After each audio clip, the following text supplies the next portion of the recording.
to Warrnambool right now. Other colleagues and former colleagues, the former Premier Dennis Napthine, the former member David Hawker, and so many people who are passionate about country Australia. Now, you all know that agriculture is our economy. It's a $51 billion sector. It provides some 15% of our total merchandise exports. But as I went around the countryside as Leader of the Opposition and subsequently as Prime Minister, people would often say to me, why is it that so many people see agriculture more in terms of the past than the future? Why is it that so many people speak of the farm sector as though it's in decline? The whole point of this Agricultural Competitiveness White Paper is to demonstrate to our country, it's to demonstrate to the wider world that agriculture is going to be important in our future as it's been in the past. Over the last couple of decades, there's been an enormous emphasis on resources and on mining, and that's very, very important, and it's good that for most of our history, mining and farming has often been able to coexist. But one day, the coal will have been dug up, the gas will have been extracted using things to do. But we will always need food, and our land forever. That's why agriculture is going to be such an extraordinarily important part of our future. That's why the prospects for Australian agriculture are so exciting, and they are much more exciting thanks to the free trade agreements that this government has negotiated with China, with Japan and with Korea. Already, many of our farm exports are dramatically increasing as a result of these free trade agreements. There's a fellow called Tim Reed down in Tasmania who was exporting here to Korea, and since the free trade agreement he's now exporting 250 tonnes of cherries to Korea. His exports to Korea have gone from about $50,000 a year to about $3 million a year, and this is admittedly a dramatic example, but it's typical of what's happening right around our country in our farm sector as a result of these free trade agreements. Just a few aspects of the white paper that I would like to highlight. There's an additional $100 million for rural research. There's an additional $100 million for pest eradication. There's an additional $200 million to improve our biosecurity arrangements. And in this particular white paper, there's an additional $300 million to our water fund, which is on top of the $200 million that we put into the water fund as part of the Northern Australia white paper. So that's a $500 million water fund on top of what we're already doing in the Murray-Darling Basin, because you can't grow things without water. You don't have water without water storages, particularly dams.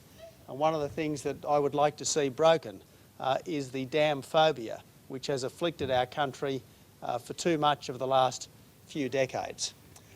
I want to particularly thank Barnaby Joyce for the passion that he's brought to the task of preparing this white paper. Barnaby is passionate about everything that he turns his attention to.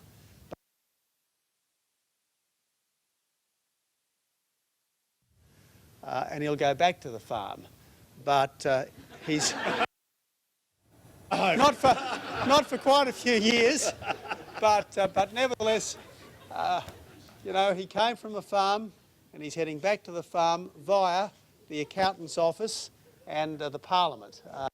And it's very important that you've got people in our parliament who understand the rural sector, who understand farming, and there's no one in our parliament who's as knowledgeable and as passionate about farming as Minister Barnaby Joyce. So Barnaby, welcome. Thanks, and congratulations on the white paper. Thanks, Tony.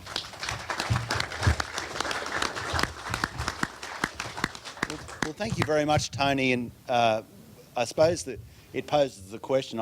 Before I start, obviously, I'll acknowledge Richard. It's great to have a parliamentary secretary where you're basically running off the same page. Generally, parliamentary secretaries are there to temper you. I have to temper Richard at times. So it's great. And also Scott, it's great to have Scott to be down in Scott. I see Mr Hawker is here as well. So it's great to be in the Western Districts. The question, Prime Minister, of course, is this: where does the passion come from? What is the purpose of all this? Well, it's about you. It's about the family farm. It's about Roma and Glenn and Tess, who we met this morning. It's about the photo on the wall of their family. It's about their future.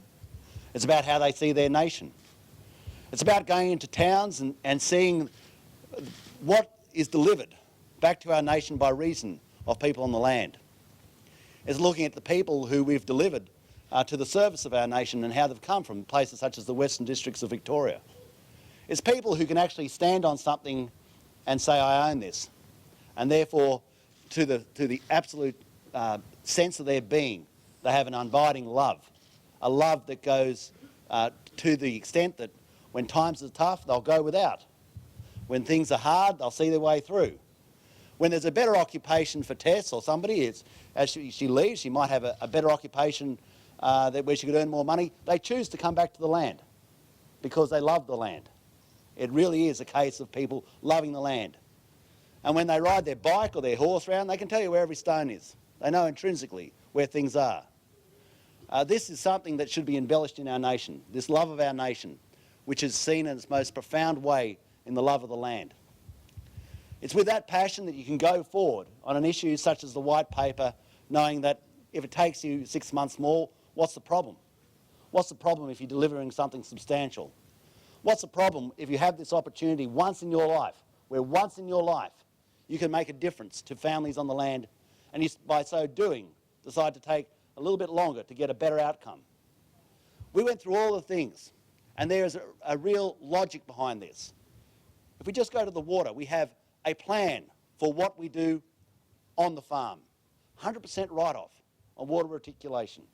Something I know that is so important, whether you're a cotton farmer in the Western Districts of Queensland, or you're about to develop a new area up in the Kimberley, or you're down here. 100% write-off, because we want you to do that. We want to drive your production forward. As well as on the land, the refurbishment on the farm, we have a plan for off the farm. We've put all $500 million, $500 million to start the process of building new dams, because we are a nation and we are a people of vision, and we are not scared of taking the next step. We are the same people who built the Snowy Mountain scheme, and we have a vision and a place to go in the future. We can do that, and it takes a government and a Prime Minister such as this to stand behind programs such as that so that we can go the next step. We always have seen, and we believe that so much now we have to concentrate on fairness. These are families.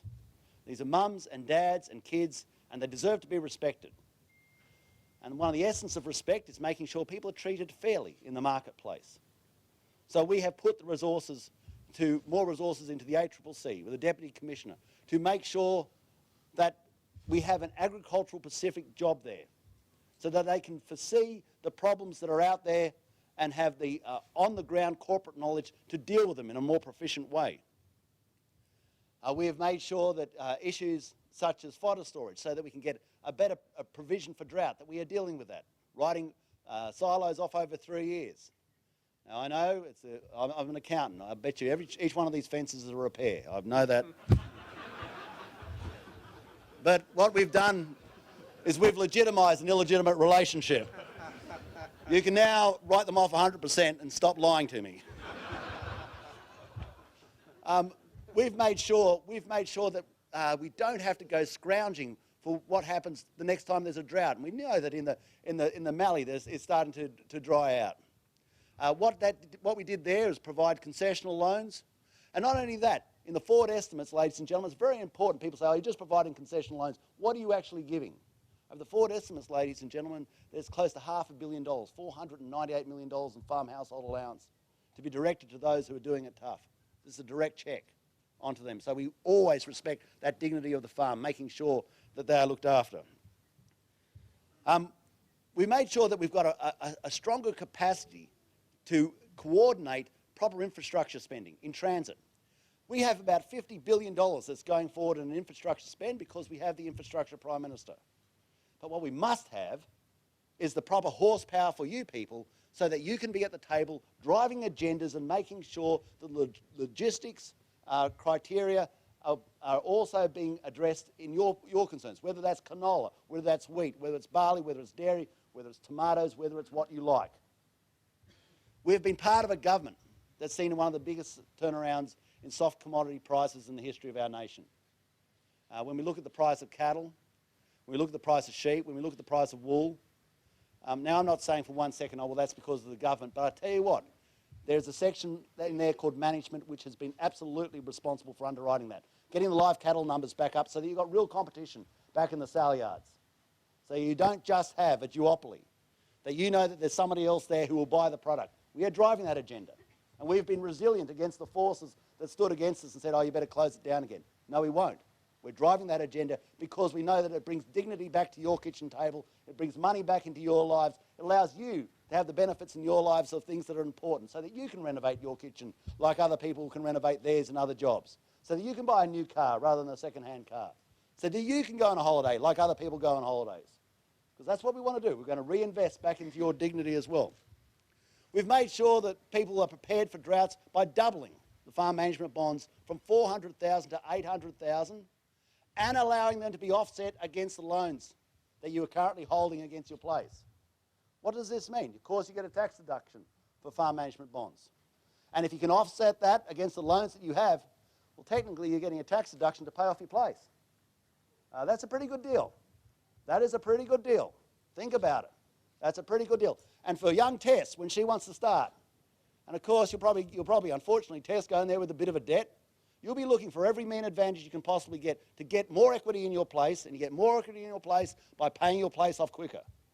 These are the sort of the plans that the Coalition have stood behind. This is why this document has real effort, real planning, and real delivery in it. We've made sure that on other areas of drought, for those who are doing it toughest, in that belt between Longreach, down to Warren and Walgett, we've got the stimulus package in there, $35 million, to not only help the people on the land, but you don't exist here unless you've got people in Warrnambool as well. To make sure that the people who are the mechanics, the electricians, the plumbers, the nurses, that we have the stimulus going into those areas so those towns survive the drought and are there for us. And why would we do that? Because we've seen one of the biggest turnarounds in wool. Once we get wool up and running again, and it's doing it now, we bring real dollars back into this nation. This nation, in the past, became one of the wealthiest nations on earth, so-called on the back of the sheep's back. One of the wealthiest nations on earth. But then we drifted. But what we have now is a government under Tony Abbott and my backbench chair, Dan Tehan, and Richard Colbeck, and all the colleagues who want to take it away from that drift to having real focus. This document is not all. It is a statement of the start. And if the Australian people persevere with us as a government and give us that opportunity and that great grace and that great honour of continuing on as a government, then we can continue on to deliver for these greatest people on earth, and that is the Australian people. Thank you very much, and God bless.